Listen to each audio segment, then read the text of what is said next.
Professor Yakubu, thank you so much for your time. I know this is a very busy period for you. We're very grateful for the opportunity. My pleasure, lady.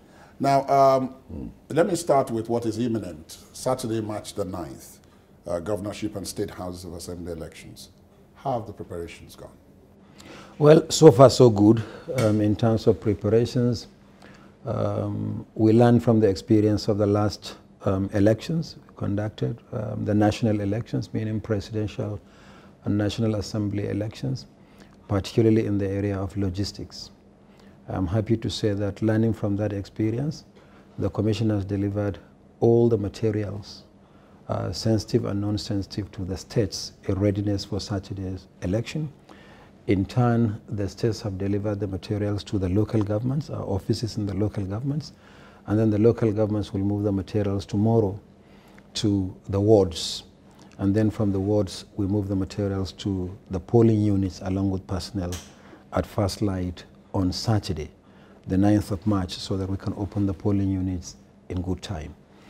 In terms of the sheer scope of what is going to happen on Saturday is far bigger than what we conducted about 2 weeks ago. The presidential constituency, yes, is national, but it's only one constituency. We have 109 senatorial districts, 360 federal constituencies. So in all, we conducted elections into 470 constituencies. But on Saturday, we are going to conduct elections for 29 governorship positions nationwide, 991 state constituencies, and 68 area councils in the Federal Capital Territory, making a total of 1,082 constituencies in all. We are prepared, and truly, truly, we have learned our lessons from the presidential elections. Is there anything, I mean, apart from the obvious, is there anything that would be essentially different about the process of this election as opposed to the one conducted almost 2 weeks ago? Well, the Commission doesn't change its processes from one election to another. The changes come in a big way. But certainly in the middle of conducting elections, unless it is absolutely inevitable, you don't change processes. So it's more or less the same process. Unlike the previous election where we had 3 ballot boxes, distinguished by the color of lead of the boxes, were the green for House of Representatives, we had the black for senatorial, and the red for presidential. On Saturday for state elections, we are going to have 2 ballot boxes. For governorship and for state assembly elections. In the FCT area, in the FCT where we're going to have the area council elections, there will also be 2 ballot boxes.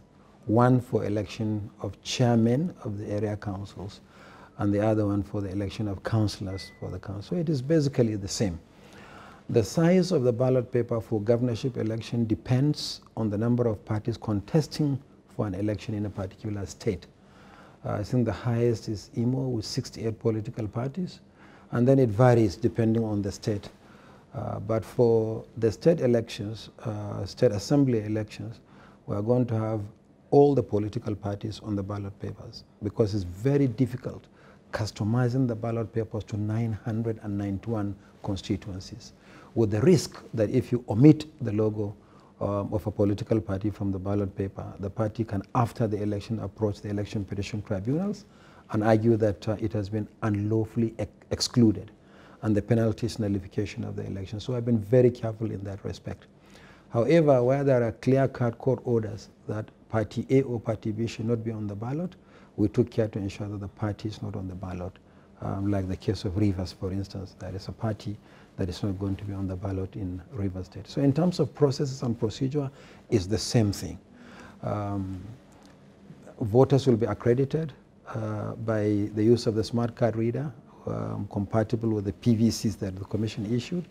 And thereafter, if they're successfully accredited, they'll be issued with 2 ballot papers. They move into the voting cubicles, make their choices, and then drop the ballot papers into the relevant ballot boxes for the election.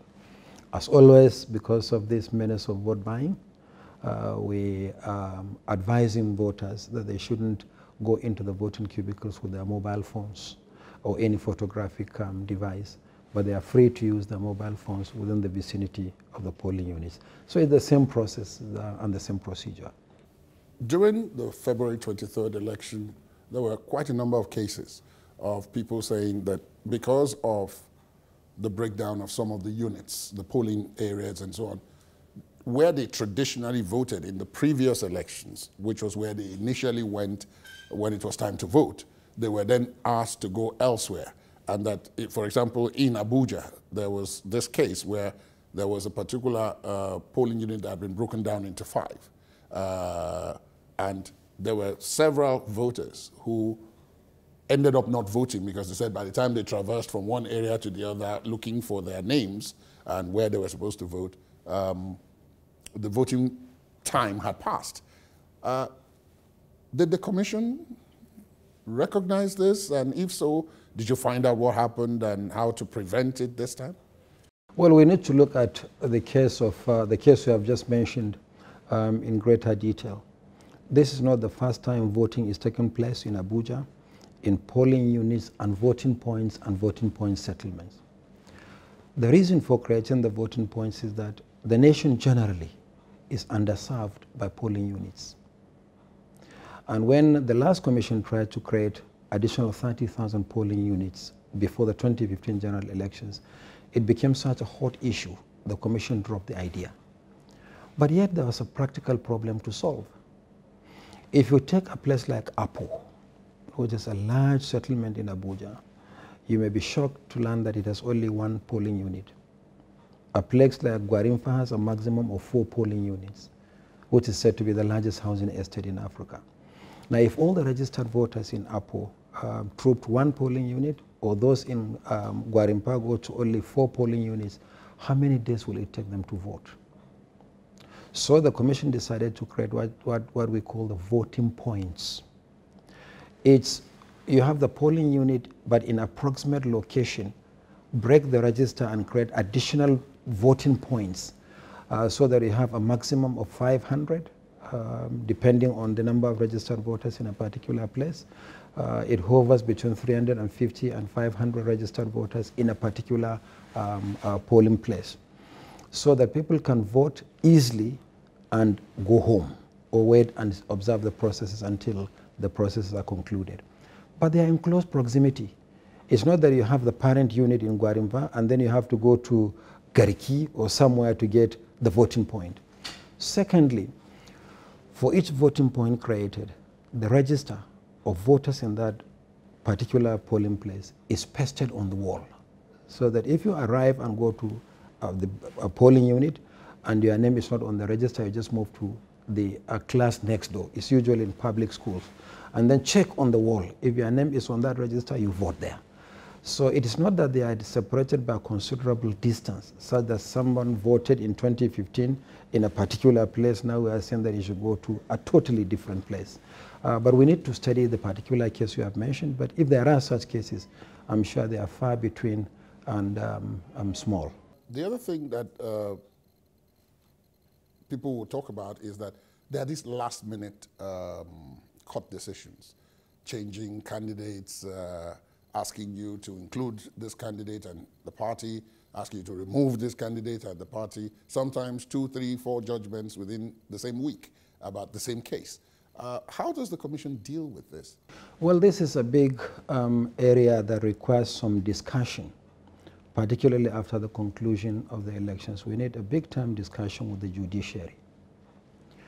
The truth is that under our constitution, once a court makes a pronouncement, every person and every authority in the Federation of Nigeria is duty-bound to obey court orders. And as a law-abiding commission, we have always obeyed court orders. But we are confronted with situations in which a political party conducts its primaries. The name of a candidate is forwarded to the commission, and we publish the name of that candidate, and the logo of the party is on the ballot.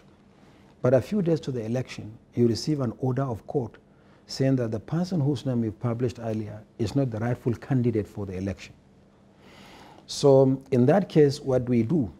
In that case, we substitute if the order is very clear. But sometimes the orders will say, INEC, don't publish the name of candidate A. you should publish the name of candidate B on condition that the political party submits the name of that candidate to the commission.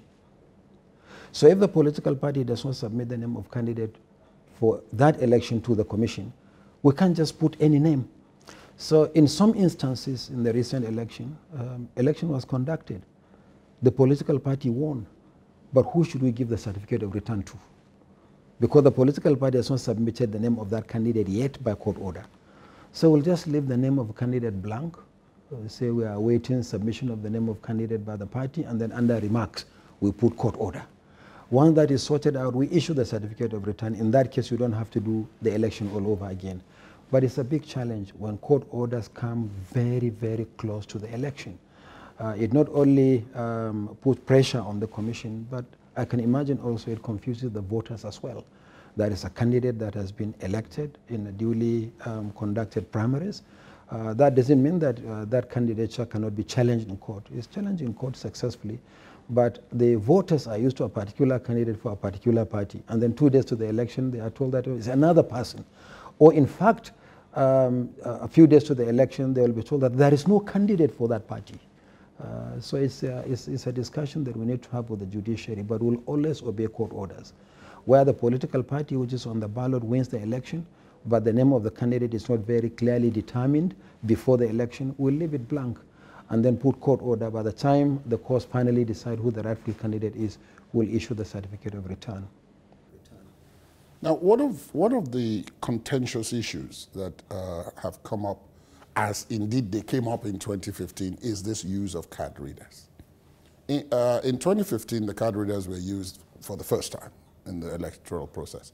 And people said, well, okay, it's a teething problem. But in 2019, there are reports. I don't know if your commission has this, but there are reports that in some places, the card readers didn't work. In some other places, they were compromised or sabotaged by sometimes even electoral officials. And that in some places, they were not even used at all. If any of this is true, what's the commission doing about that ahead of this election and even going forward? Let us disaggregate the issues we have raised, because you raised so many issues in one. Let us talk about functionality of the card reader. From the statistics we have harvested, one election after another, and you will recall that we conducted 195 off-season elections before the general election in February this year. The functionality of the card reader is often sometimes not properly understood.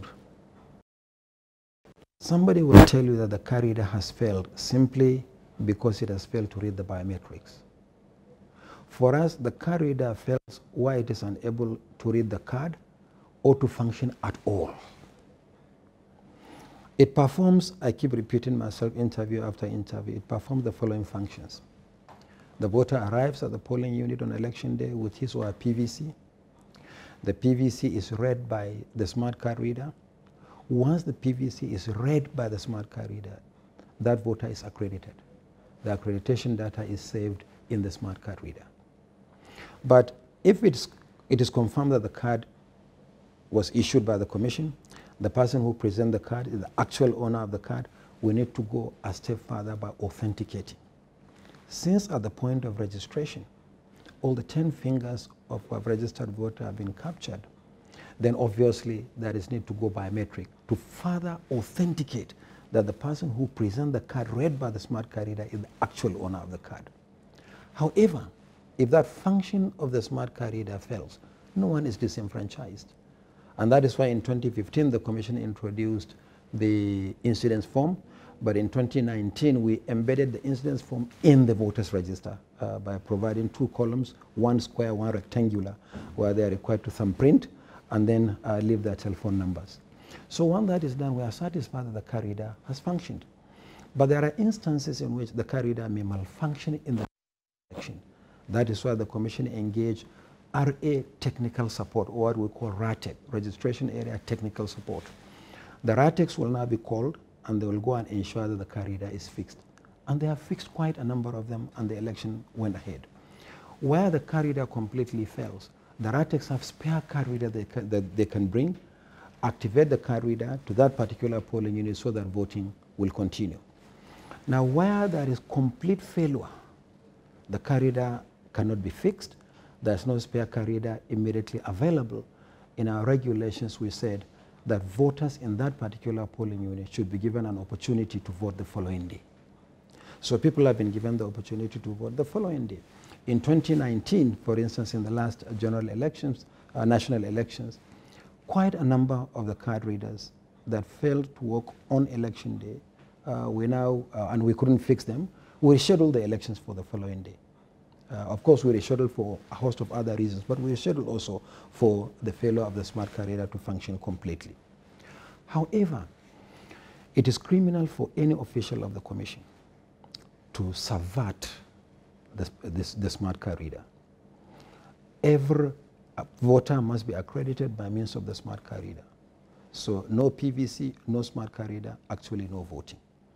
But we also discovered, arising from experience, that in some instances, not only our own staff who may be complicit, but communities may connive to ensure that the card reader is deliberately circumvented. And that's why in our regulations and guidelines for 2019, particularly clause 47, we made a proviso that if communities or a community connives to ensure that the card reader does not function, that community should be recorded as 0, and we should just proceed. The commission cannot reward bad behavior. And it was done in the last elections, presidential and national assembly, that we conducted. So there are mechanisms by which we replace faulty smart card reader, we fix faulty smart card readers, and where it fails, we conduct election the following day, and where there is community connivance to ensure that the card reader is circumvented, the regulations and guidelines are clear. Record as 0 and proceed. So the card reader must be deployed in elections. It is supported by the regulations and guidelines that we make, and we have powers under the law to make the regulations and guidelines which have the force of subsidiary legislation for the conduct of elections. Now, something else that also happened was that some of INEC's polling booths or units were invaded by yet to be identified people, and materials, in some cases, already concluded exercises. The materials were taken out and burnt. An example was in Okota in Lagos. I don't know if the commission got that report. In that kind of situation, what is to happen? What will happen to such areas? Since they did what they were supposed to do, there were no reports of circumventing the process. It was just this act of malpractice, so to speak, that took place. What happens where elections are disrupted after polling, and there is no way you can make head or tail out of the materials, particularly in the place you have mentioned, you said the materials were burnt down. Yes, the videos were... So the best thing to do under the circumstances is to give the people of that community the opportunity to vote again. And it happened not only in Lagos, but it happened in many other states in the last elections. For instance, on Saturday, when we conduct the governorship and state assembly elections, we're also going to conduct what we call supplementary elections in 14 states of the Federation, covering a total of 31 constituencies, 5 senatorial districts, and 24 federal constituencies, for a variety of reasons. Violence of the type we described, and other sundry electoral malpractices, including overvoting. So where the total number of registered voters will make a difference to the margin of lead of the candidate leading, an opportunity must be given to places where voting did not take place to enable citizens vote, simply because their votes could make a difference to the outcome of the elections. So we are going to repeat elections in the constituencies I've mentioned on Saturday for that reason. So if an election is deliberately disrupted, as it happened also in Rivers State in some local governments, we'll go back and conduct the elections in those places. The idea is that voters cannot be disenfranchised for no fault of theirs. Where that happens, the commission will go and conduct elections before a declaration is made. Now, in that, following with that, you've made a declaration in the case of the presidential election. And in some of the areas that we're talking about, the elections were disrupted. So that would probably include both the presidential and indeed the other elections that were taking place simultaneously, senatorial and House of Reps at the same time. If you go back and conduct those elections in those areas, would they really make a difference, for example, in the presidential case? Because you've already No, we are not going to conduct any supplementary elections for the presidential. Remember what I told you, that where an election is disrupted and the total number of registered voters will make a difference to the outcome of the election, then you go back and conduct the election again. Recall that when we were receiving results at the Collation Center, the International Conference Center recently, each time a state collation officer presents the result of an election for a particular state, I will ask him, were there places where elections were not conducted or where results were cancelled? Then they will say, yes, there is a form, EC4TG, that accounts for that. We tally those figures and summarize them. At the end of the day, if the total number of registered voters in places where elections were not held or cancelled because of malpractice, and the total number of registered voters will make a difference to the outcome of the election, that election will be declared inconclusive. We'll go and conduct supplementary elections. In the case of the presidential election, in areas where elections did not hold, the total number of registered voters was about 2.9 million.